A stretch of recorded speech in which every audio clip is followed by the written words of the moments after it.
सुप्रभात। जय श्री कृष्ण।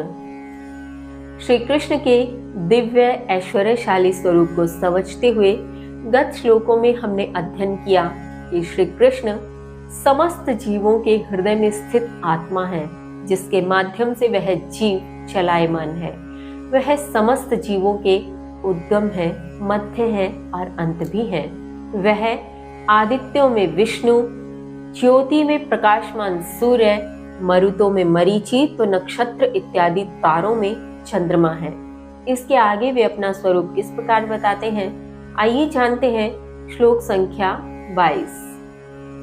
वेदानां सामवेदो अस्मि, देवानामस्मि वासवः, इन्द्रियाणां मनः चास्मि, भूतानामस्मि चेतना, भूतानामस्मि चेतना। श्री कृष्ण कहते हैं, वेदों में सामवेद हूँ, देवताओं में स्वर्ग का राजा हूँ, इंद्रियों में मन हूँ, समस्त जीवों में चेतना हूँ।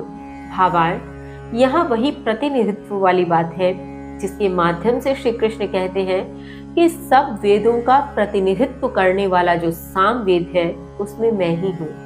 देवताओं के भीतर स्वर्ग का राजा इंद्र सर्वश्रेष्ठ माना जाता है, जो प्रतिनिधित्व करता है वह मैं ही हूँ। मैं इंद्रियों में मन हूँ, जो सब इंद्रियों को संचालित करता है, जिसके माध्यम से अन्य सभी इंद्रियां चलायमान है, वह मन मैं ही हूँ। और समस्त जीवों में जो चेतना है, जिसके माध्यम से समस्त जीव चलायमान है, वह चेतना भी मैं ही हूँ। आगे श्री कृष्ण कहते हैं, श्लोक संख्या 23। रुद्राणां शंकरः चास्मि, वित्तेषो यक्ष राक्षसां, वसुनां पावकः चास्मि, मेरुः शिखरीणाम् अहम्, मेरुः शिखरीणाम् अहम्।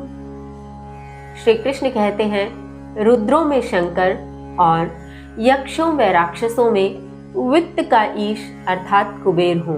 मैं वसुओं में अग्नि और पर्वतों में मेरु हूँ।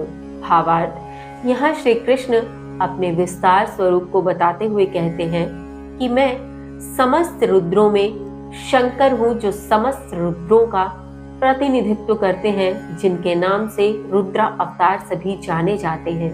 मैं वही शंकर हूँ।